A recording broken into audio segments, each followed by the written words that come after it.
Grip and rip. Back at it again.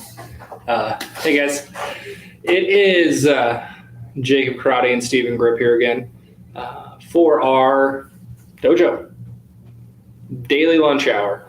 Here just going over different topics. If you are new here, get your pen and get your notepad because we're about to go over something heavy here. If you're kind of used to how these things go, buckle up because this is going to be a little bit of a different one. So very relevant to sales, to personal relationships, to life, to gaining that next step, and really what you're trying to accomplish. So welcome, Stephen. Thank you. Good to be here.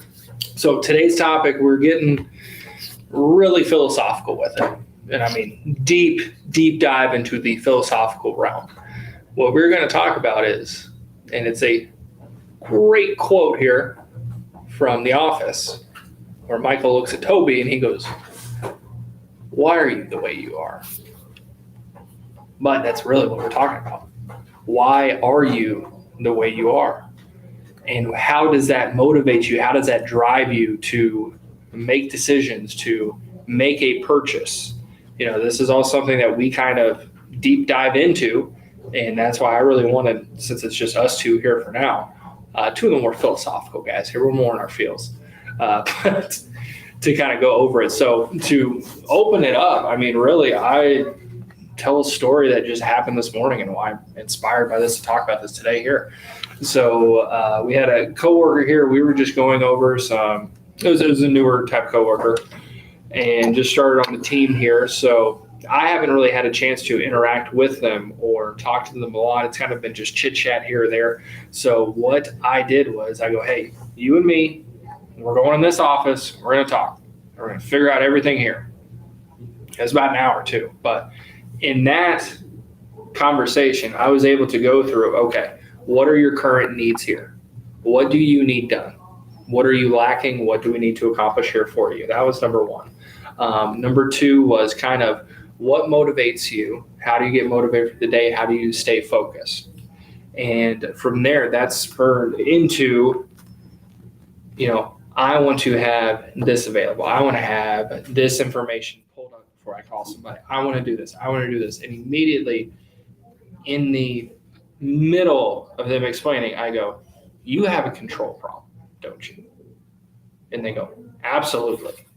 I just want to be in control all the time." And I go, "I can see that now. I didn't know that prior because I haven't interacted with you that much. It's all just offhand stuff. But since it's just you and me here, you're telling me I want to be control over everything that happens." And that's really what you're saying. You know, they were saying, I want to have lead information. I want to have details put up. I want to see commissionable amount. I want to see X, Y, Z. But in reality, theirs was, I want to have control over my situation and control my outcome and not have anything come up to distract me from that. So my question for you to start here is, how can you kind of, first off, we'll talk about the dive into it. How can you kind of extract that and see in your realm, in interviewing, in sales, what really at a core is why a person is the way they are? Well, I, in my interviews, you know, I have my organic questions that I ask, you know, why are you interested? What brings you here? You know, just your basic questions. But as we get further and further into the interview, one of the last questions I ask, it's kind of philosophical. I ask them, are you a pilot or are you a navigator? And the person I was interviewing, she was like, "Wow, that's a really good question." And, you know, when you think about someone flying a plane or, you know, I think of like Star Wars. I think of Han Solo and Chewbacca, like they are buddies, but they do two different things. They're two different personalities. You know, the pilot is like the person who likes to take control. Like they are the leader. They like to take the remote and they like to go forward and they're more capricious. You know, they don't think as much, but they're more action based. While the navigator truly is like the supporter, like the behind the scenes person. They don't like to make decisions, but they like to critique on decisions. You know, they're like journalists. You know, they'll always have comments about stuff, but they don't really take the action. And both types of personalities are very important in terms of sales, because you're going to see how they interact with other people, with business, with life in general. Are you a pilot? Are you go, or are you behind the scenes and observe? And the reason I bring this up in terms of what we're talking about is, from there I can see what motivates them. Are they driven to be successful, or do they just use that as a crutch to try and get in the door, when really they just think that that's what I want to hear? There's this thing that we talk about the other day. We were talking about empathy. We were talking about how people are generally concerned with other people, like they care about other people, like you care about people, but they really don't know what empathy means. Sometimes they conflate empathy and sympathy. But when I'm going back to someone that's driven, or someone that's like, self-sufficient, balance that with empathy. A lot of times when we look at you guys and your successful sales, there's a lot of empathy that you've mentioned in these dojos, as well as I listen to in your calls. Like, you have to be aggressive, you have to be firm, but there also has to be some empathy involved. And that's really something that's lacking in human nature in general, is just not that they don't have it, but I don't think they understand how it works.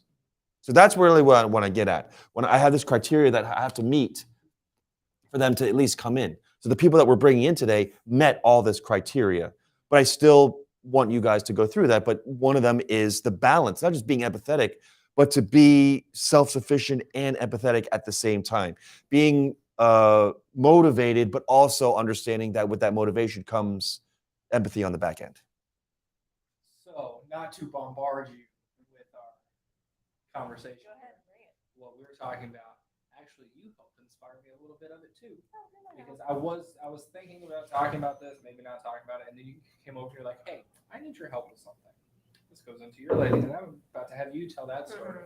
But we're talking about why people are the way they are. Why are you and the way how, you are? like the Michael Scott quote, yep. Right. And how we can figure that out and figure out what makes them, really what drives them to do an action, make a decision. Because this is more than just sales. This is what the root is too. Once you can find what their issue is, then that's what what you can feed off of and how they base their decisions. But in your case here, I want you to tell me about the lady that you're dealing with right now, and then have us all three kind of discuss it and see why she's doing this to you. Right. So my issue, and every once in a while I come across something like this. It's a rare. He's playing you. The lady who's open enrollment, so hot girl. Everybody wants her, and she knows it. She will call me and say she's available. I'll get through part of the script, and then she has an excuse that she has to go do something with her dog or something.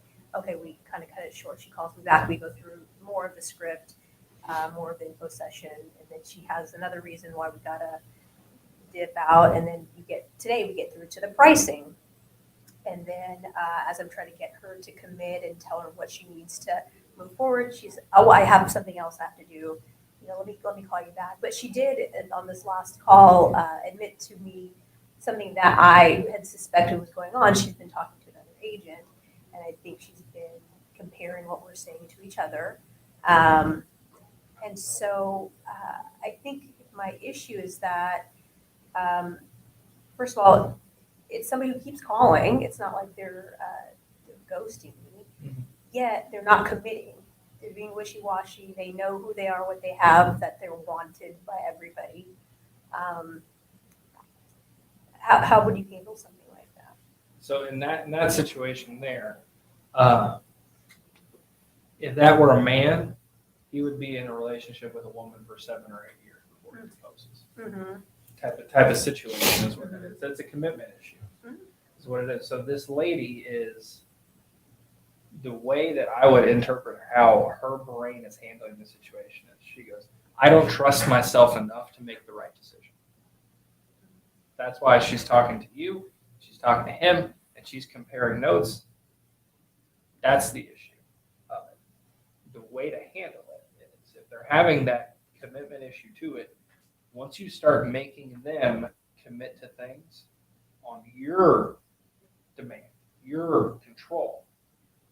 And that's when that commitment starts to get there. So what I would do after the second one, after we get through the script, say, look, she said, oh, I got to run. And I go, I'll be honest with you, Victoria, you've done this now 2 times. Something is wrong and I can sense it. Okay. I hate to pull the old adage out, but there's one way to do this. This is my way. This is the way I operate here. I don't, I'm not going to just play 50 questions, get off the phone, 50 questions, get off the phone, 50 questions. That's what it feels like, yeah. But you have to make her commit and say, look, I need an hour of your time where we can sit down, you can have your piece of paper, and by the end of this hour, we are done. But I'm not breaking that hour into 4 15-minute phone calls, because then you're not actually absorbing what I'm saying. You're not taking it all in. You're taking bits and pieces here. We're making you were a teacher. What did you have to make with glue and newspaper? The collage? Paper mache. Paper mache, yes. Paper mache. She's paper macheing her Medicare together. Medicare mosaic. Yeah. That's what she's doing. And that's because she has a commitment. I mean, you said it yourself. It's a commitment issue where she is too afraid to say, okay, I want to go through with this and I'm going to put this in somebody's hands. It's kind of what we talked about, everything loops together. I don't know how that, maybe we just hit so many different topics, but it goes back to the lady I was talking about yesterday that was open enrollment. Because she's retiring, she thinks she wants to retire in January. And that's what I even asked her. I didn't challenge her, but I asked her, do you think you're retiring or do you know you're retiring? Because if you know you're retiring and you signed it, and you submitted it, then you and me, we'll go through this together. We'll get everything taken care of right now so you don't have to worry. So January 1st comes around, you've got everything in the mail. You are good. But if you're flirting that and I can sense it, you're not going to buy in the first place. Right. Nor should she. Mm-hmm. Because it's that commitment issue there. So Grip, kind of what's your take on this individual? So what I would do after you find out that she is comparing you to another agent or comparing prices, whatever, I would, as you have already done, just talk to her about what she's doing. But I would ask her, like, what do you expect to happen after this comparison? She'll say, like, well, I want to see who's telling the right one. And I'm like, how would you know who's telling the right one? If I'm wrong, does that mean that he's right? Or vice versa? And then put her on her heels and say, like, well, I just want to make sure that the information is correct. I say, okay, so when we're both correct, what happens next? And she'll say, I'll either go with him or with you. It's like, that's kind of where I'm getting at, like, I understand that you're cautious and acknowledge that being cautious, especially with your health, is very important. A lot of people out there are making decisions willy-nilly about their insurance, not doing any research. So I applaud you for doing this research. But the way that you're doing it is, it seems like you do this with all of your decision-making processes. You got to do your due diligence and just make her say yes a lot, and say, okay, so now that I see your process, I think you need to know my process, because I can't do my process and your process together, because the way that Medicare works, I have to do it my way. So how are we going to work this out? Because if you talk to him, that's great. You trust him. If this is an agent that you trust, then go with him. But it seems like you keep coming back to me because you seem to be understanding that what I'm telling you is the right thing. And I'm an expert. I'm doing this for many years. I have hundreds and hundreds of clients. Like, I know what I'm saying. So the real question is, what do you plan to get out of this back and forth? And let her talk. And then as you do well, listen for those clues of what she wants to reveal. Yeah. So just call her out on it and get her to answer why she's doing it. Exactly.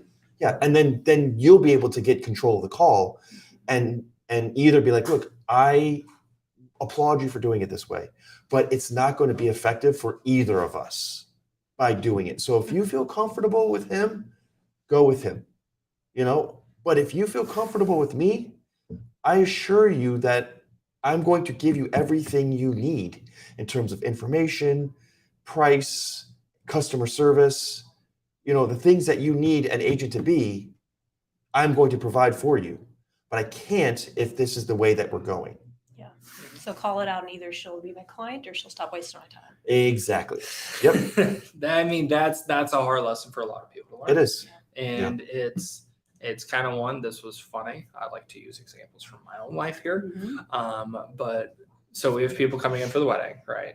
And Michelle, she has one grandparent left, and I have one grandparent left.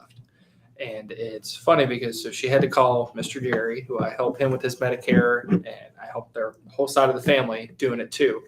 But she was talking to him and everything like that. And he's 89, a lovable man. He just doesn't talk a lot. He's one of those, he'll talk if he's interested, but he's not going to start a conversation.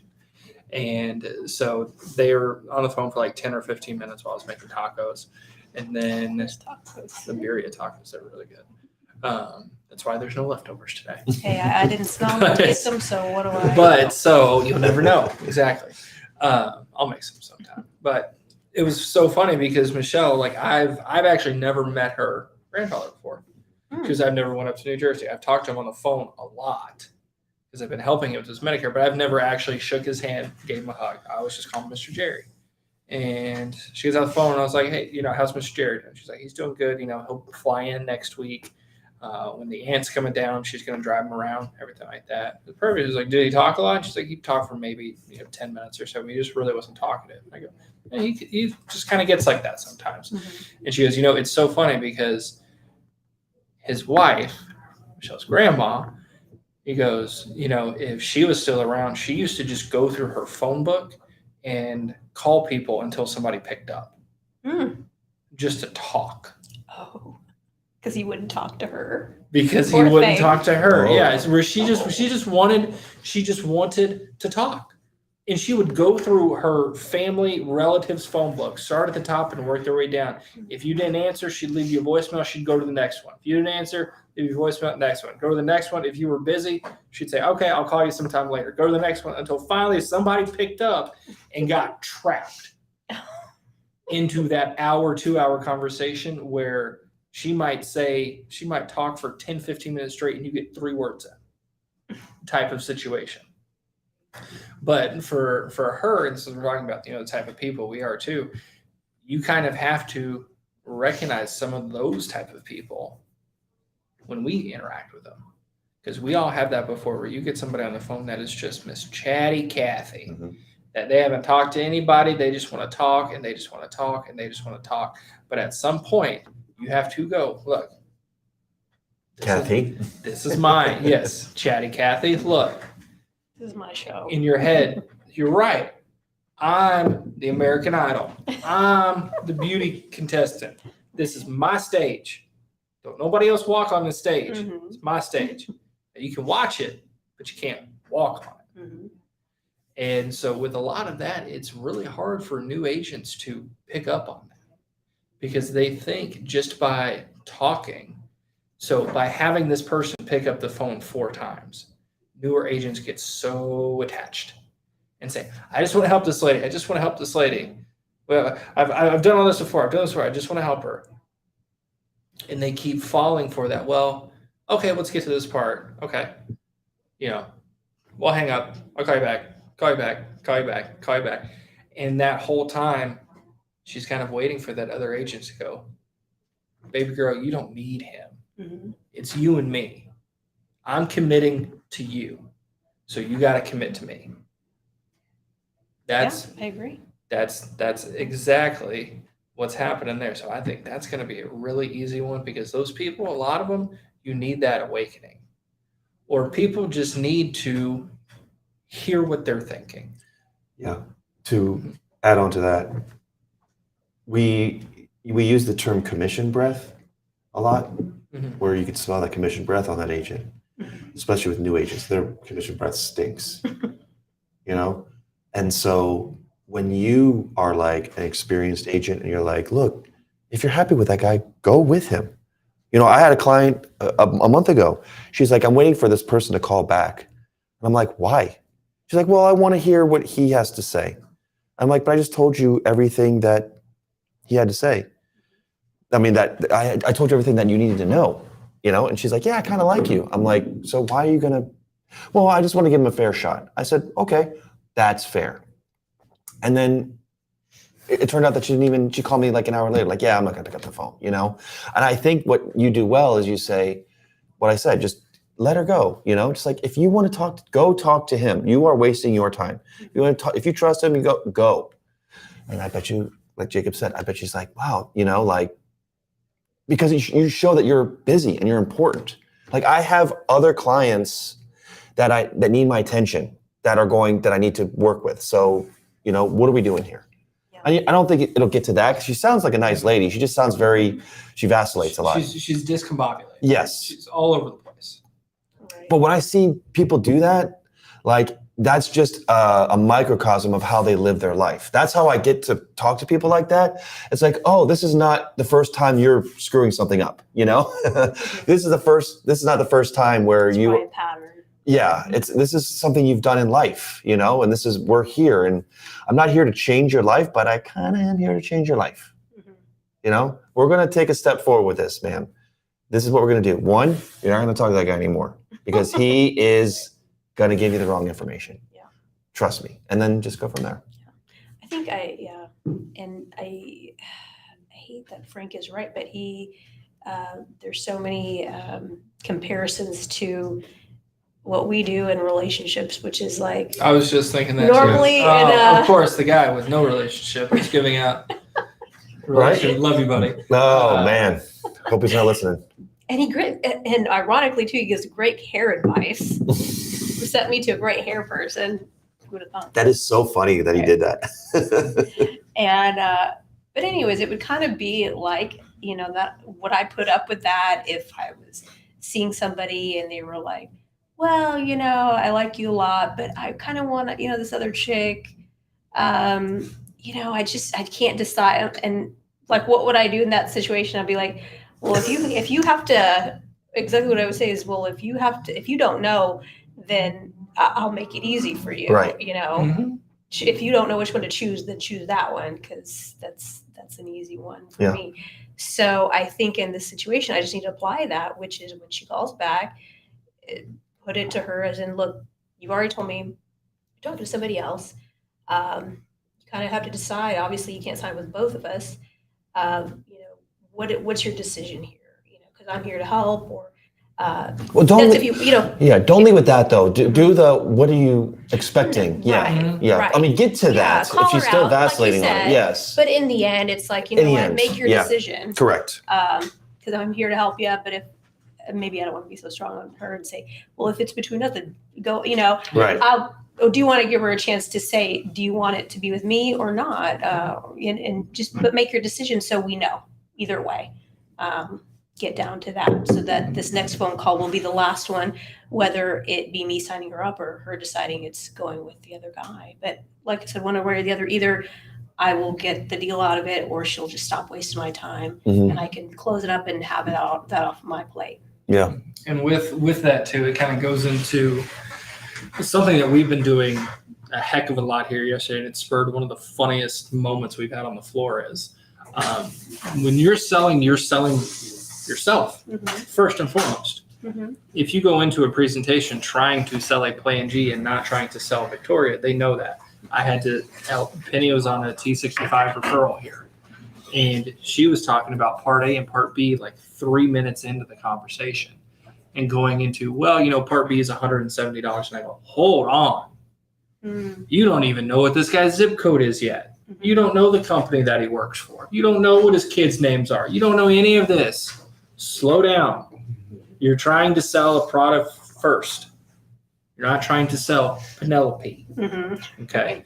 But it does equate to the dating ring. It really does with a lot of the stuff that we do here. They're not necessarily buying the product. They're buying the person.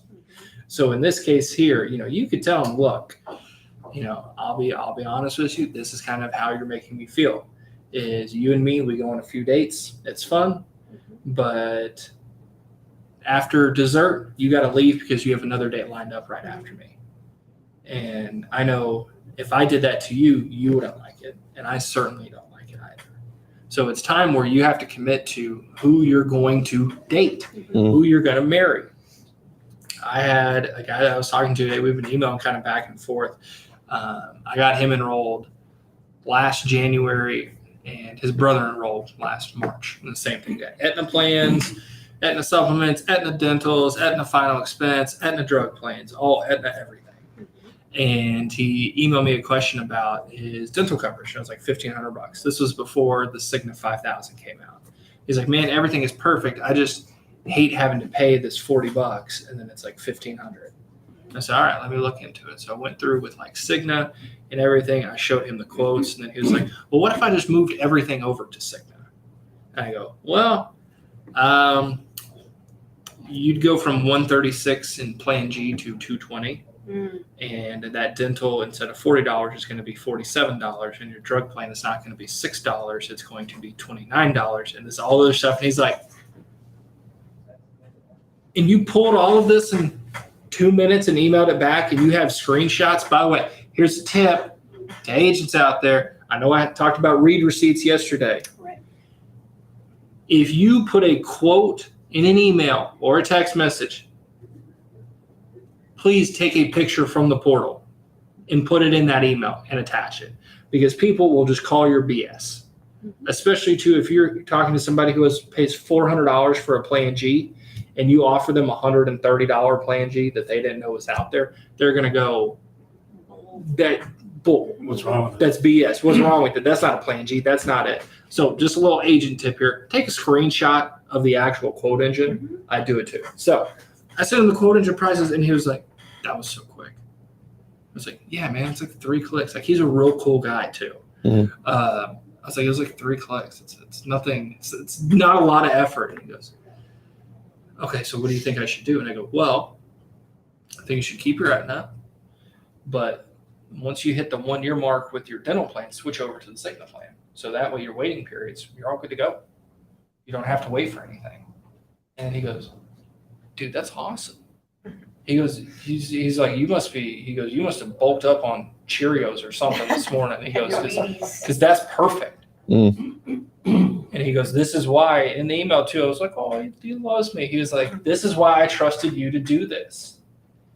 Because it's more than him running numbers. Because he's got money. He got money. He can make some moves with his money. It's not about that. It's about him having a person to do it for him so he doesn't have to do it. Yeah. So that's really what's going on with this lady. It's, again, it kind of goes back to the commitments or so. But she is looking for one person to hold her hand and guide her through. And when you say, look, we've spent 4 calls together. I want to be your person. You're one and only. I want to be married to you. You can't be having no affairs, though. So if you want to go talk to somebody else, you certainly can. But that means you're going to lose me. You're going to be confident when you say it like that. Right. So, yes, again, we'll reiterate, Frank Bryant, you are right. Once again. And I think, yes, I think she's disorganized and a little confused, but I think it's more heavy on she knows what she's got, and I'm competing now. She feels hot. Yeah, she's a hot girl. She's a hot girl I'm right competing now. against a local agent, which is a tough road to hoe, but I'm trying. So we'll see. So next time I speak to her, I've put the ball in her court because, like I said, I can't tell if she's wasting my time or not. If she just calls me back again, or I don't know. Do you recommend just seeing if she calls me back again, or lets me off the hook, or if I should reach out to her? I don't know. Either way, whatever her next interaction Why is. didn't you talk to her today? Yeah, actually, just before. Oh, okay. And did she say she was going to call you back? What did she say? Yeah, she said she Okay. would call me back. So give her to the end of the day, and then just call her to just do one. I always like to end on me calling. Just be like, hey, I am checking it. You said you called me back, got busy, whatever. Just want to hear your thoughts on this, however you want to word it. Yeah. But then if she doesn't call back after that, then she's done. Yeah, because I did because she was trying to rush me off the phone. Mhm. I did put it to her, try to set a little bit of a boundary of, look, we're on the 25th of the month. This rate is good through the end of this month, and they typically will go up next month. So you definitely should be making a decision before the end of this month. So I've kind of put a sense of urgency in there. But definitely my next interaction with her will be getting her to commit one way or the other. Good. And I think why I hadn't up to this point is that fear of, well, she might choose this other agent over me. Do I want to accept that that's a reality? And I think I just need to accept that that could very well be how this plays out. But I have to accept that, and I still have to address it head on, because knowing that even if that's the decision, knowing what her decision is better than just let her string me along because I just didn't want to ask. So, and it's a learning curve, and it's a spill we all go through from time to time, to where you do get too afraid to make the wrong move, and then it goes sour. But seasoned agents, people with a lot of experience under their belt, and I've been doing this more and more too. You have to know when you say, look, we can either do this or I'm not going to get involved with it. Just like the open enrollment lady. I didn't tell her I'm not going to get involved with it. I'm still there for you. But if you're not on this day, you have a signed paper that says you are retiring on the 1st, I'm not taking that bait. I'm not taking that, because I want to be in control of everything. So I know I'm not going to enroll you from the very beginning. If you having those controlled questions and those controlled situations really allows you to have that impact on people, have the people go, okay, maybe she does know what she's talking about, and maybe I am wasting her time. Maybe I am having commitment issues. So you've got your ammo for it. That's good. Thank you. And think about it going the other way. Like what we talked about yesterday about interference. Let's say you play along, she's like, oh, I'll call you back. You're like, okay, great. Call back. You do every single phase. She keeps keeping you on the hook. And you finally get to the very end of the call. Like the last time you talk to her, call 8. You've gone over quotes. You've gone over everything. You're ready to enroll. She's like, okay, thank you. I got all the information that I needed. I'm going to go enroll with my local agent now. Thank you for verifying. How would that make you feel? Cruddy. Yeah. I think it would feel better if I force her hand than if she hangs me out to dry like that. You know what I mean? Because that's what's going to happen. No, you're right. Because that would feel worse than if I pinned her down and said, hey, make a decision. Him or me, baby. Which one's it going to be? And even if it's not what I want to hear, at least I will have had more control over that situation. You know what else she's going to do? She's going to find some other sucker to get the same information, So you're giving yourself a good choice. You're going to say, look, we're doing this, or you're going to find another person, because I am not going to be playing your game. Right, because you're right. Because if it gets to call 8, and then she's the one who's like, well, Victoria, I really appreciate your time, but I'm going to go with this other agent. Yeah. I'll be like, oh, you strung me along. Right. You're floozy. You knew what you player. You knew what you were doing the whole time. You played with my heart. It's like the purple hat club in here saying floozy. Purple or red hat? Red hat? Red hat. Yeah. So here's your song reference for the day? For the day here. Since we usually listen to 90s countries on Thursday. Red Atkins, That Ain't My Truck.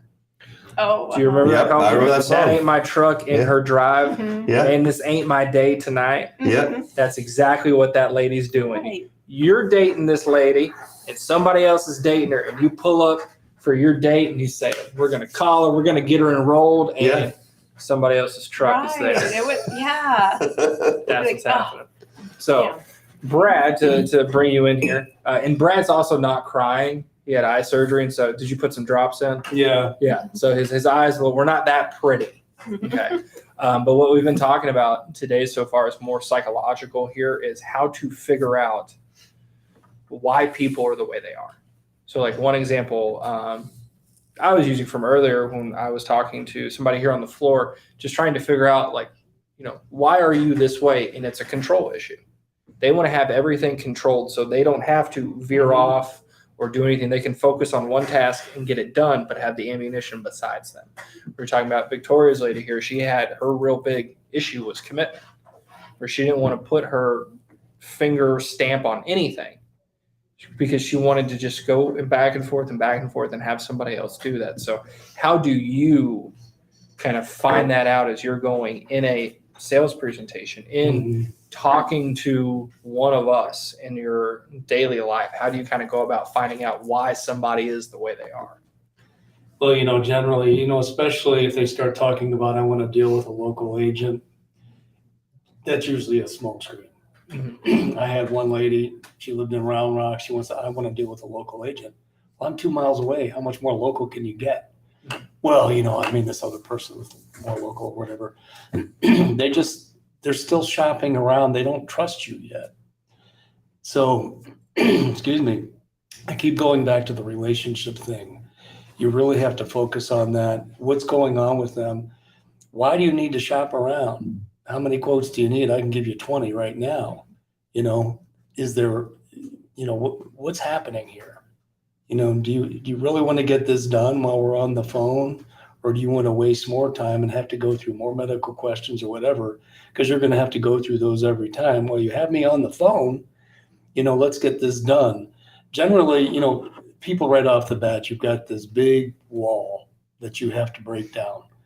They don't know who you are. You haven't connected with them yet. There's no trust factor there.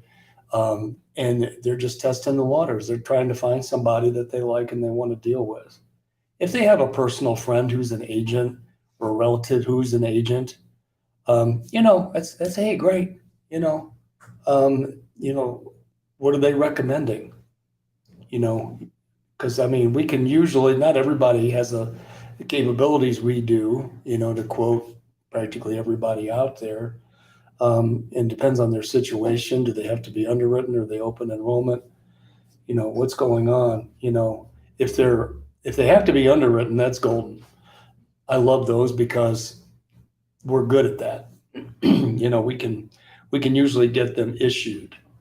And that's where you can quote anything you want, but if they don't qualify and they don't get issued, everybody's wasted their time. But you're going to hear so many smoke screens out there. And, being in sales for so long, I've heard just about everything. And, I'm going to be 68 years old. I've had people try to sell me stuff. And some of the lines that I hear, all these salesy lines and everything, the people we deal with, these seniors, they've been screwed so many times over. They've heard every line on the planet. You can't be phony with them. They can't use any fancy sales stuff, any psychological, tricky stuff. They can pick it up right away. Mm-hmm. They've been there, done that. They've screwed more people than, they know the game. So what do we have to rely on? That's, the relationship building, the trust factor. Why would they want to do business with you? Why us instead of somebody else? And, we can say everything we want. Everybody says, oh yeah, we're the best. We've been around the longest. We've been doing this a lot. They all say that. And they'll even tell you, everybody says that stuff. So what's going to make us different? And you have to take that approach, and let's face it, everybody is different. Some people, they don't want to divulge any information at all. Those are the hardest. You have to kind of lead them. I had one client, she wouldn't say anything. So I had to do basically all the talking, and I just went through the script, got to the end, and she's like, okay, let's sign up. There was no feedback whatsoever. I had no idea where she was at. You get those type of people, but the thing is, don't try to trick people. Be genuine, be honest. That's all you can do, really. And if they want to go somewhere else, that's fine. If they have a relationship with somebody else and they like somebody, why do you like them? Did they serve you well? Well, I'm waiting for the call. He hasn't called me back. I said, well, what's going to happen after you have your policy and you have an issue? They're going to call you. If they don't call you back to make a sale, you think they're going to call you back when you have a problem? You have to kind of feel it out a little bit. But, Yeah, it's not a one and done. I mean, every situation like that is different, but bottom line, just be honest, tell the truth, be their friend, create the relationships, gain their trust, and use third-party references too. I find that works really good. Try to figure out what's going on in their life and have some third-party references. Oh, I had a client with the same situation. Here's what we did to solve that.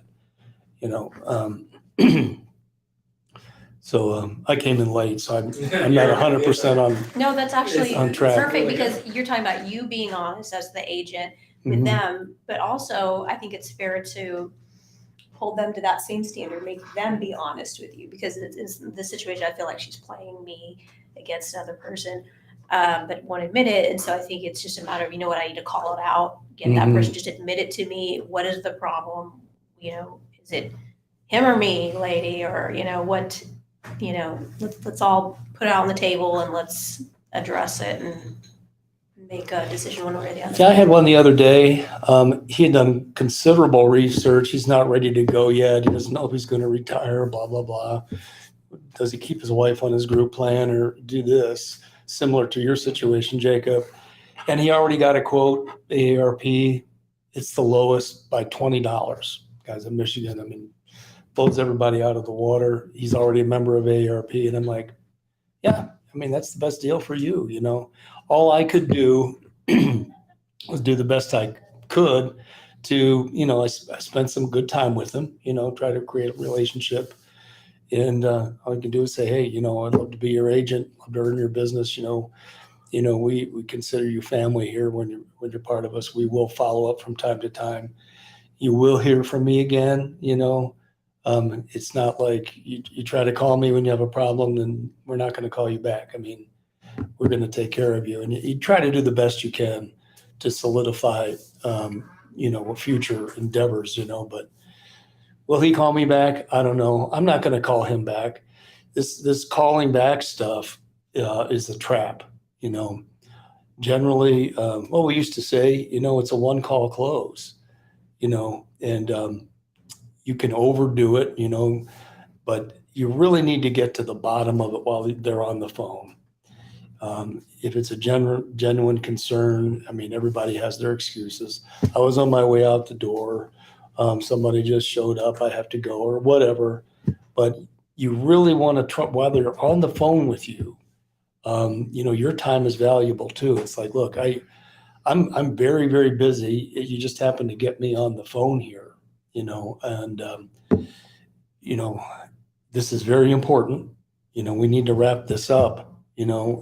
Wouldn't it be nice to get this done and not have to go through this every time you get somebody on the phone? Right. It's all the same stuff. It just comes down to, Medicare supplements, same thing. We're all quoting the same thing. So, what's the difference here? I mean, Yeah, I agree with you wholeheartedly. What I've kind of noticed in my own here is we kind of transition back to, some of the more T65s and stuff like that. We talked about being vague, when you start a conversation. That way you can keep your funnel full instead of being very specific. I'm here to help you with Medicare only. No, just, hey, how's it going? But if you get in your mindset, because, these people, these are hot girls, everybody's trying to break a piece off.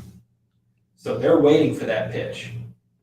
They're waiting for immediately when they call back. I stunned a lady so bad because she called back and she's like, yeah, what's this about? I was like, hey, I'm Jacob. She's like, okay, and I was like, well, you called me back. She goes, yes, but you called me first. And I go, yeah. I go, okay. I was like, well, yeah. Just saw your return 65. Do you need help? And that was it. And she goes, well, let me ask you this. Are you a captive agent or are you a broker? Mm-hmm. I was like, I represent some companies.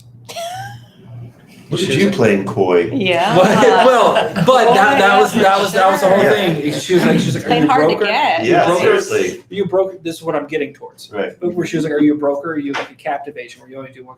I got a few companies. Yeah. I didn't say I have all 39 companies in your state, ma'am. Alaska's a great state. No, or whatever it was. But I was like, yeah, I got some companies. She goes, Okay, well, who do you recommend? And I go, I don't know yet. And she was so taken off guard because in my mind in that call, I was like, you know what? I'm going to get a little sassy today. Mm-hmm.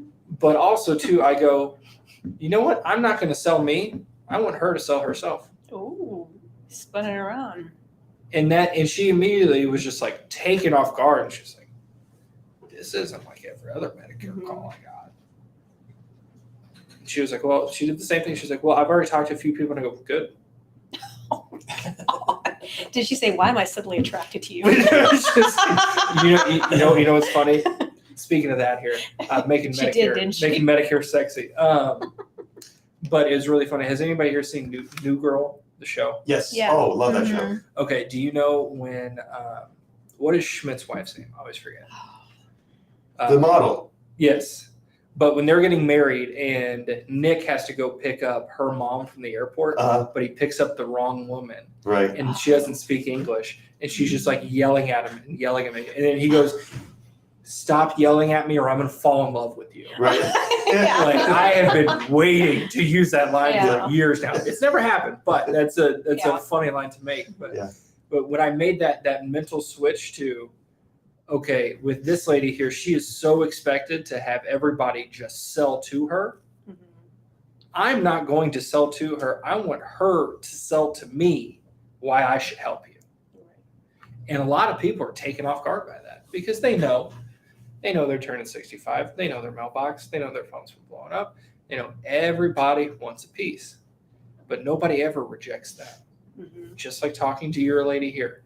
If you would have done that, if you would have rejected her and said, you know what, you can go talk to the other guy. I'm fine here. I'll be okay. I got a phone. I can call somebody else. I'll be okay here. You go take care. You know, after about an hour or so, that lady's going to go, all I'm thinking about is Victoria. That's all I'm thinking about, how she turned me down. Mhm. It's like you go to a bar. You hit on somebody, they go, no thanks. And you got to walk by that person again to get another drink or go to the bathroom. You're going to think like, why did they do that? Right. And then they're stuck in your What head do they like, like from is you? it wrong with me? Mhm. Is it something going on with them? What's going on? It doesn't matter. You're already in there. You're right. You're living rent You free. are in Mhm. there, Mhm. and you left your mark.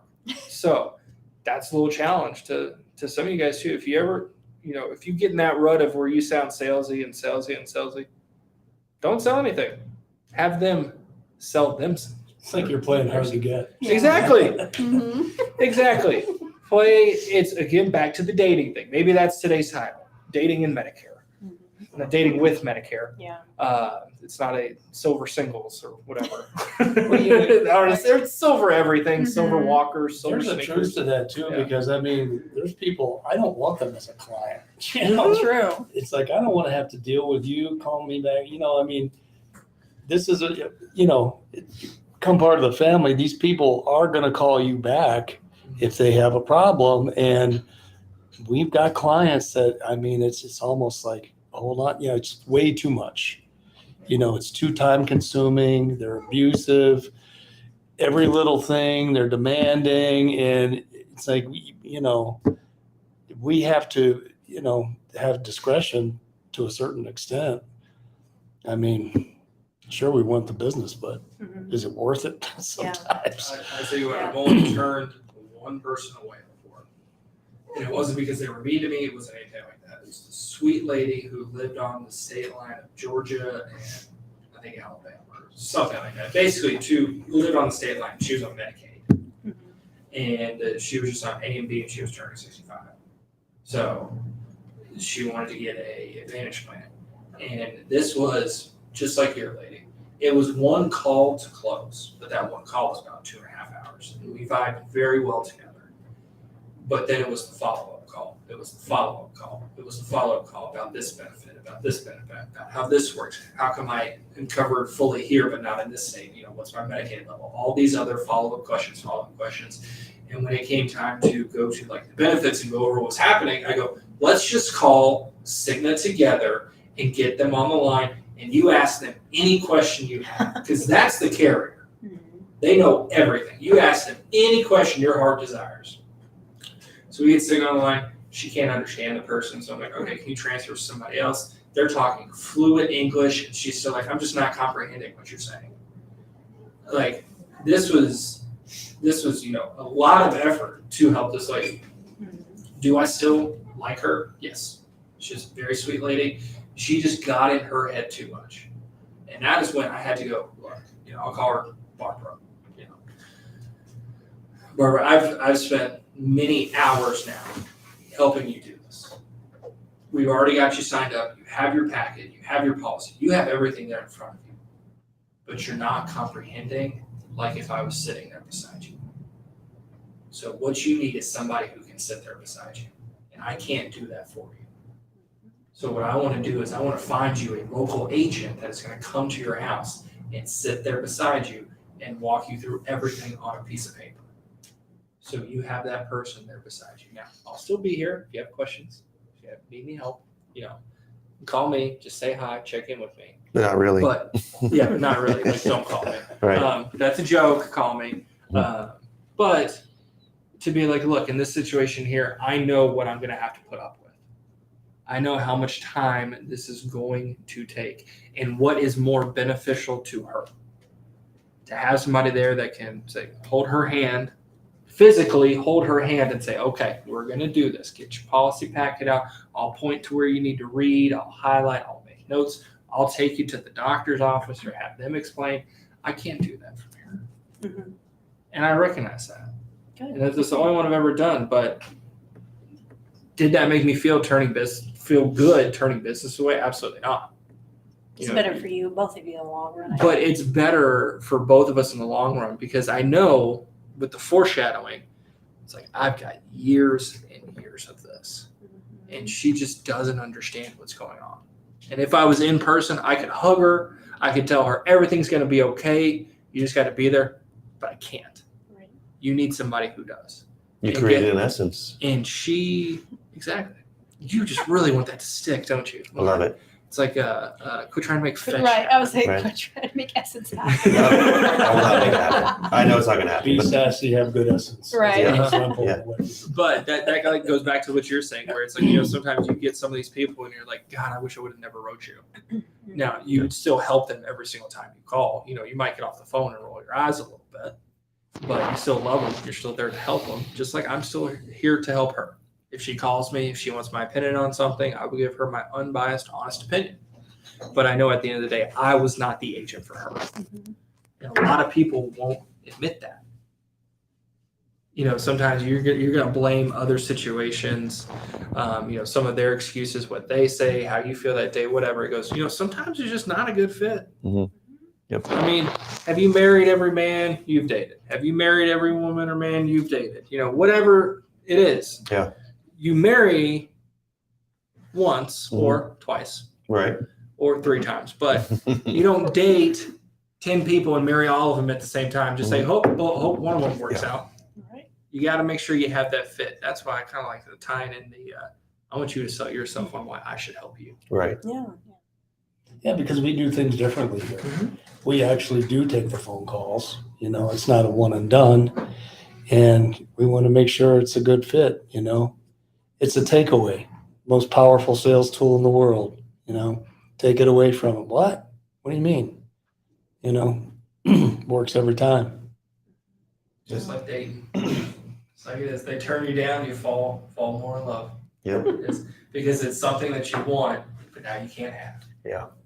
That's why that is so important. So you've actually been quiet for a little bit. I'm surprised. I'm trying to think of the girl from New Girl. I can't think of her name. Jessica Day. That's her character name. No, her friend.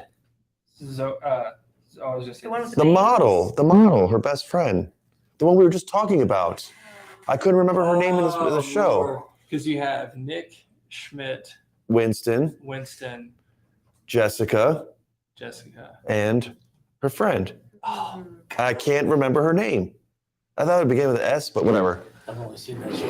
Oh, it's fantastic. I just drew a blank. I'm almost gonna have. Yeah, what is it? C. I knew it was like S. Adrian, you gotta throw signs. I'm like Stassi, Stasia. CC. Thank you. Did you look it up or did you know? You looked it up. Neither. Yeah. You're allowed to look it up. That's cheap. Yeah. Okay. Now I feel better. Whew. Okay. Whew. Good. I feel better now. I feel like it's already 12:55. That's a great way to. I agree. In this here, so anybody got any leaving remarks before we sign? Yeah. Now that I feel better, my mind is clearer. I think going back to what we were talking about before about finding out what motivates people, I think sometimes as an agent talking to clients, I relish when they discover something that they didn't know about themselves. Like, I know that it's going to be difficult for you to have this woman understand that what and how she's handling this is wrong. But there's always a time when you are able to get to that moment where you say to them, hey, I don't want to ruin how you've been doing it your entire life, your thought process or your whatever you're doing.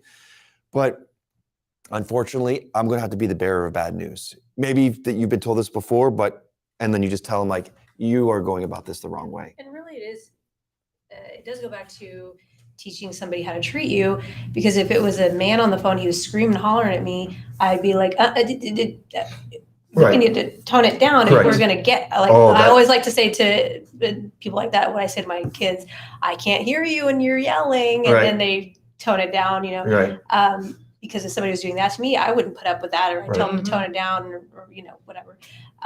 She's being, wishy-washy with me. I need to teach her she can't treat me like that. That's what that is. She's treating me that way. And I didn't realize that till just now. So she's doing that to me because I'm not telling her how to treat me. We're the friends telling you to break up with her. Yes. Right.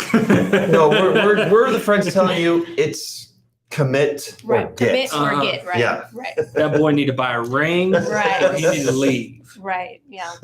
Yeah. No, you're exactly right. You're right. You're so right. You're always right. That's right. All right, Brad, you got anything?